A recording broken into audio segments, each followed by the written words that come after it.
com problemas é sinal de alerta para o sistema familiar.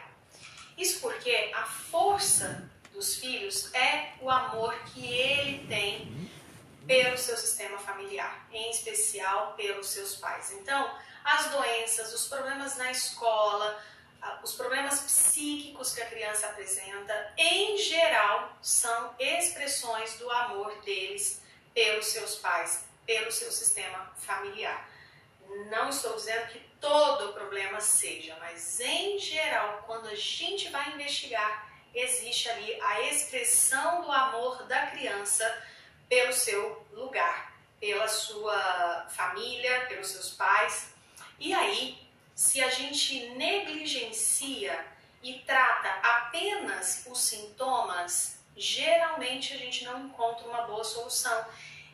Aquilo não acaba, porque a causa de fato não foi olhada. Então o que eu quero com essa aula é te mostrar algumas possibilidades de atuação do amor da criança e como esse amor, praticado da forma como a criança entende ser a forma correta, pode trazer prejuízos para ela e também para o sistema familiar. Então, os problemas que os filhos apresentam, que eles nos trazem, seja através do corpinho, seja através da mente, dos problemas psíquicos, ou problemas no dia a dia, nas execuções de tarefas, na obtenção de bons resultados na escola, são grandes sinais de que algo no sistema pode estar faltando ou estar fora do lugar. Então nós temos que colocar uma atenção realmente nas manifestações problemáticas da criança, porque aquilo vem como uma denúncia a algo que está fora do lugar, ou falhando, ou em falta. Por exemplo, aqui eu vou dar uma série de exemplos para você como isso se dá na prática. Então, um filho que às vezes está em embate com o seu pai, no fundo, esse embate com o papai pode ser uma forma de o filho estar demonstrando que ele está entrando em defesa da mamãe porque ela reclamou que o marido dela é mau, ou ela mostrou isso no dia a dia. Aí esse filho, que não sabe fazer a diferença entre esse marido dela, é o marido dela, é um ser diferente do meu papai, ele não consegue fazer essa diferenciação, e aí ao excluir ou ao entrar em embate com esse homem, marido da mãe dela, da mãe dele, o que ele faz? Ele exclui ou ele também entra em embate com o seu papai, porque é uma pessoa só. Mas na cabecinha da criança, quando ele entra em defesa da mamãe contra aquele homem maldoso, aquele homem que fala alto com ela, aquele homem que fala palavras que não deveria falar para ela, quando esse filho defende essa mãe, ele não sabe que ele está gerando um afastamento interno dele mesmo para com o papai dele. E isso, com toda certeza, traz prejuízo para essa criança, desde já ou futuramente. Então, filho que está em embate com o pai, muitas vezes quando a gente vai avaliar, esse filho secretamente, de forma inconsciente, estava entrando em defesa da mamãe, porque a mamãe reclamou daquele homem ou deixou aquele filho presenciar desarmonia dela com o marido dela. Então, como o pai, aquele homem às vezes é super ok, mas como marido ele não é ok, e a criança toma as queixas da mãe para ela. Então ele começa a apresentar problemas de relacionamento com o papai. Quando a gente vai avaliar, era a expressão de amor dele para com a mamãe. Então você viu aí claramente a atuação do amor infantil em defesa do sistema familiar. Um outro exemplo é um filho que adoece de maneira recorrente ou se acidenta demais. No fundo, quando a gente vai investigar, essa criança, esse filho, ele está de alguma forma, muito inconsciente, buscando o perigo. E aí a gente pensa, a gente se pergunta, por que é que essa criança está buscando o perigo? O que ela quer sinalizar?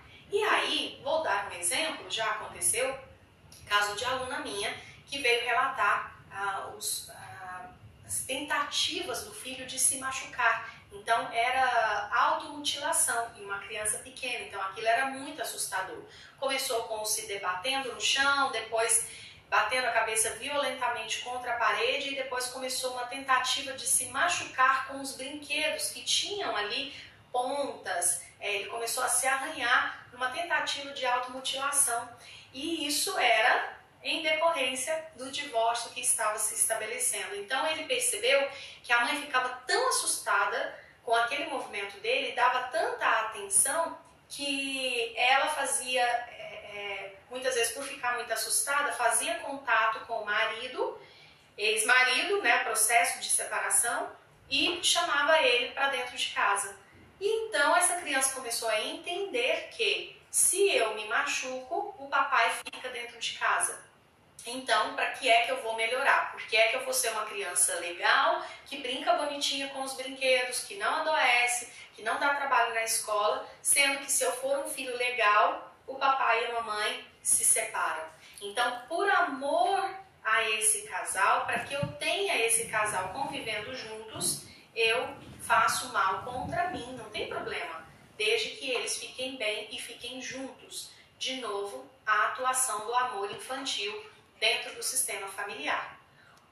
Outro exemplo, um filho que está com um problema de aprendizagem e a escola então sinaliza aos pais que era uma criança que até então tinha ótimo desenvolvimento escolar e de repente começou a apresentar sérios problemas na aprendizagem ou no comportamento em relação a professores e colegas.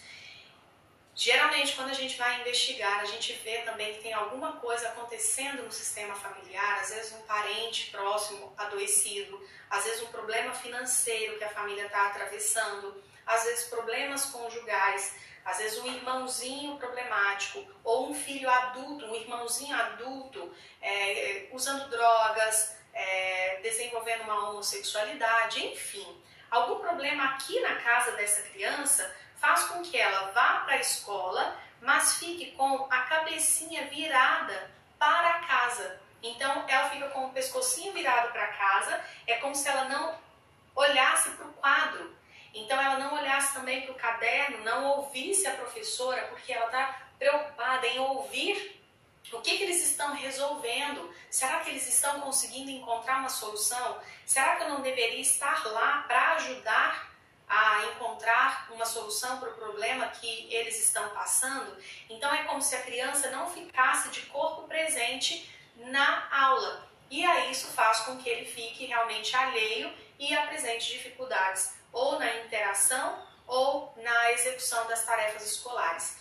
Então muitas crianças que estão com problemas de aprendizagem, o tratamento vai se basear não na criança em si, mas na avaliação e na possibilidade de cura daquilo que está acontecendo de problemático no sistema familiar. Então, mais uma vez, a expressão inconsciente do amor da criança se colocando em risco para poder proteger e trazer uma solução para o seu sistema familiar. Essa é uma expressão do amor da criança pela sua família.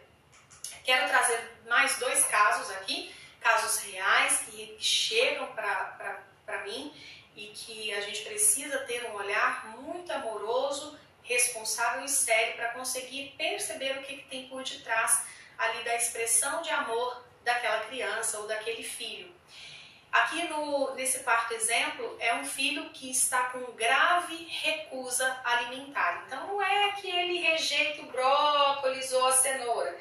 Ele realmente faz uma severa recusa aos alimentos. E para nós, esse movimento de uma criança em recusar o alimento de maneira tão grave tem a ver com uma recusa à vida. Então, de certa forma, ele está buscando a morte. Nossa, Marisa, mas isso é muito sério. É muito sério.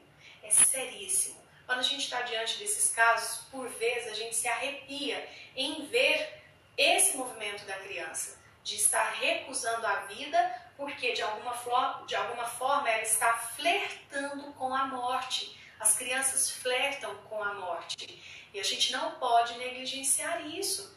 E muitas vezes ela flerta com a morte porque alguma coisa está acontecendo no sistema familiar. Às vezes o papai faleceu muito cedo, então essa criança de alguma forma ela quer se deitar no túmulo junto com o papai, tamanho o amor dela por esse papai. Às vezes a mamãe está internada, às vezes tem um irmãozinho que foi abortado e ninguém fala desse irmãozinho e ele sente falta, sem saber que aquele irmãozinho existiu, ele sente uma vontade muito grande de morrer. Nada mais é do que uma vontade muito grande de estar perto do irmão. E então a solução nesse caso é livrar a criança da morte. Como? Não é retirando os brinquedos perigosos que ele poderia se jogar e cair. Não é bem por aí. Isso aí é cuidado paliativo. Seria contar para essa criança que ela pode trazer o irmãozinho morto para dentro do coração e o irmãozinho viver dentro dela. Seria contar para ela que aquele papai que morreu cedo morreu contrariado porque queria ficar vivo e cuidar dela. Mas são coisas da vida e que nele o papai está vivo. Olha, sua mão é a mão idêntica do papai. Então significa que tem pedacinhos do papai dentro de você a ponto de você parecer com ele fisicamente. Olha, o seu jeitinho é o jeitinho do papai, seu papai está vivo dentro de você. Então se o seu papai morreu precocemente e você ficou na vida, vamos fazer dessa vida algo maravilhoso. Vamos fazer dessa vida algo alegre, algo grande, para que o papai se alegre por você ter ficado. E um dia você também vai.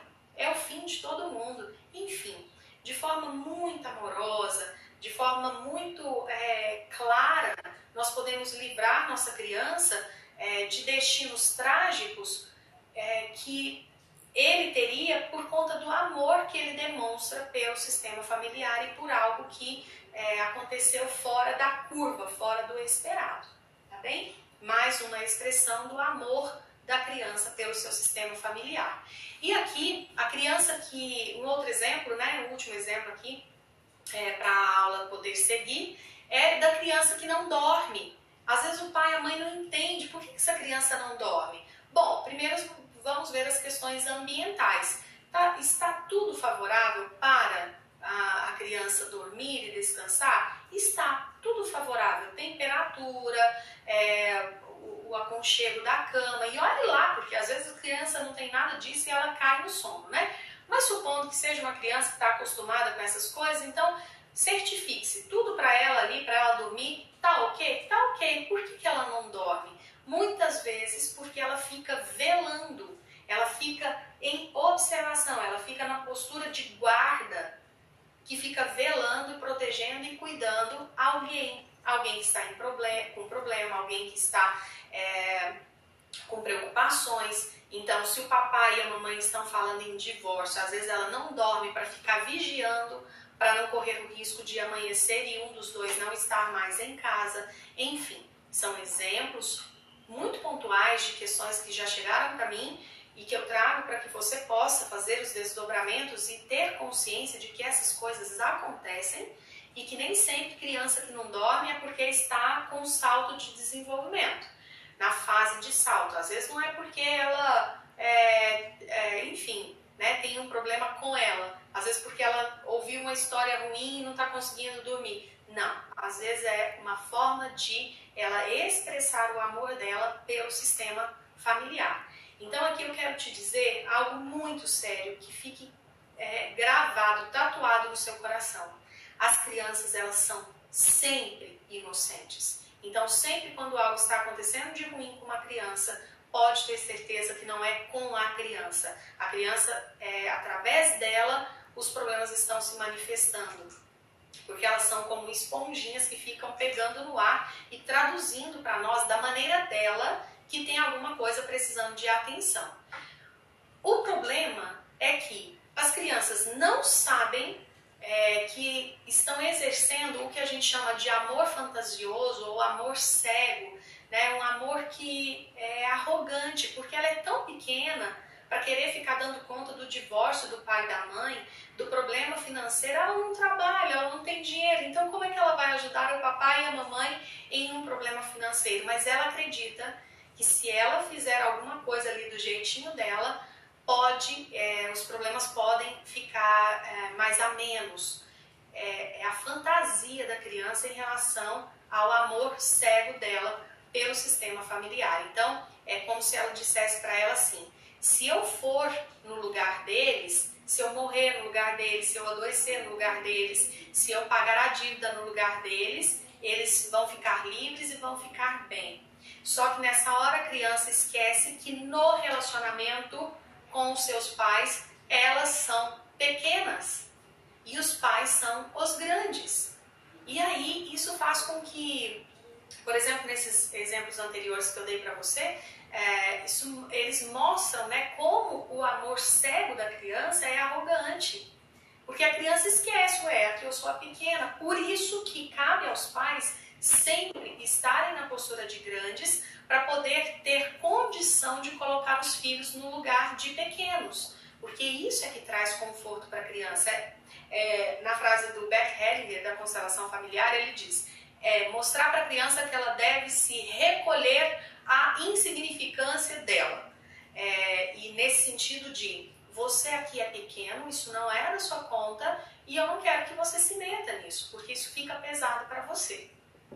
E o problema é também que as crianças confundem os papéis. Então, como eu dei o primeiro exemplo do slide anterior, onde o filho entra em embate com o marido da mãe, ele esquece que aquele marido da mãe é o papai dele. Então, aquilo gera uma desconexão dele com o próprio pai. E isso traz graves consequências, porque daí ele rejeita o papai, aí ele não quer a força masculina que vem do papai, tudo é a mamãe. E um filho, como você já aprendeu, que fica recebendo apenas de um, ele não fica completo, ele não se desenvolve com o máximo da força dele.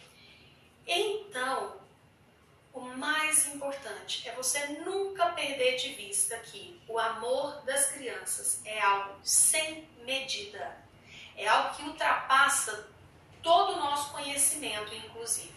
A gente está conseguindo descobrir alguns pontos do amor da criança pelos pais, mas está longe ainda de a gente alcançar, porque é algo imensurável. Então, as crianças, relembrando, elas são capazes sim de adoecer, de entrar em defesa de alguém, de um dos pais que está em perigo, e elas são até mesmo capazes de morrer para livrar um pai ou uma mãe da morte, do problema, da doença. É como se ela dissesse: por amor a você, querido papai ou querida mamãe, eu faço em seu lugar, mesmo que isso me custe a própria vida.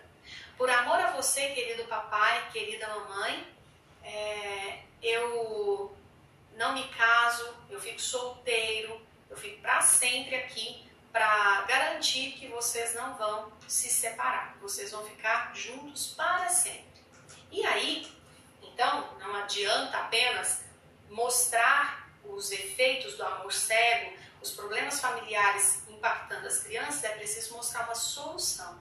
Então, quando você reconhecer que o seu filho, né, está passando por esses movimentos de apresentar através do amor cego algum problema da família, primeira coisa, você precisa ter posse desses conhecimentos, das leis que regem os relacionamentos dentro de um sistema familiar. Você tem que saber que sim, um filho pode tomar o lugar do pai ou da mãe, que o filho tem essa questão do amor cego, porque é isso que vai te permitir criar os filhos colocando as coisas nos seus devidos lugares, e eles vão poder crescer sem se sentirem obrigados a ficar com vocês para fazer o que é da obrigação de vocês, ou para ficar livrando vocês dos problemas, como as doenças, o divórcio, a pobreza, a morte. Então, quanto mais você conhece as leis sistêmicas e aplica, mais você coloca os filhos no devido lugar e mais eles são obrigados a lidar com a pequenez deles e pararem de se arrogar querendo fazer coisa de gente grande. E você também tem que reconhecer, aprenda, isso é um exercício. A gente já nasceu com isso, é só a gente praticar. Aprenda a reconhecer para onde olha o amor do meu filho que está com problema. Então, o meu filho, ele está olhando para onde? Isso não é terapeuta que vai te ajudar. Antes disso, você pode até ter a ajuda do terapeuta para confirmar a sua hipótese, mas você como mãe tem que aprender a diagnosticar para onde o olhar do seu filho está, para onde o amor do seu filho está olhando. Meu filho está olhando para alguém que foi excluído do sistema? Meu filho está olhando para um problema meu? Meu filho está olhando para o pai? Meu filho está olhando para o irmãozinho que morreu? Enfim, para onde esse filho com problema está olhando? O amor dele está olhando para algum lugar e você como mãe pode sim aprender a diagnosticar isso. E aí sim, se você precisar, você pode levar isso para um profissional que pode te ajudar a resolver ou até mesmo validar as suas impressões. E antes de terminar essa aula, eu quero deixar com você a certeza de que tem um exercício lindo ao final desse módulo para você então fazer caso você perceba que seu filho está nesse movimento de emaranhamento familiar ou através do amor dele, tentando mostrar que tem algo nesse sistema precisando de atenção. Tá? Então, se o seu filho está com problema e isso é um sinal de alerta ao sistema familiar, você vai poder se recorrer à aula onde eu preparei um exercício gravado. A aula se chama Exercício para Restabelecer a Ordem, ou seja, colocar os filhos no seu devido lugar, abençoar e liberar os filhos. Esse exercício foi feito especificamente para colocar os filhos no seu devido lugar e daí eles sentirem que eles são livres para realmente seguirem e fazerem o destino deles, algo bonito, algo grande, e eles se sentirem livres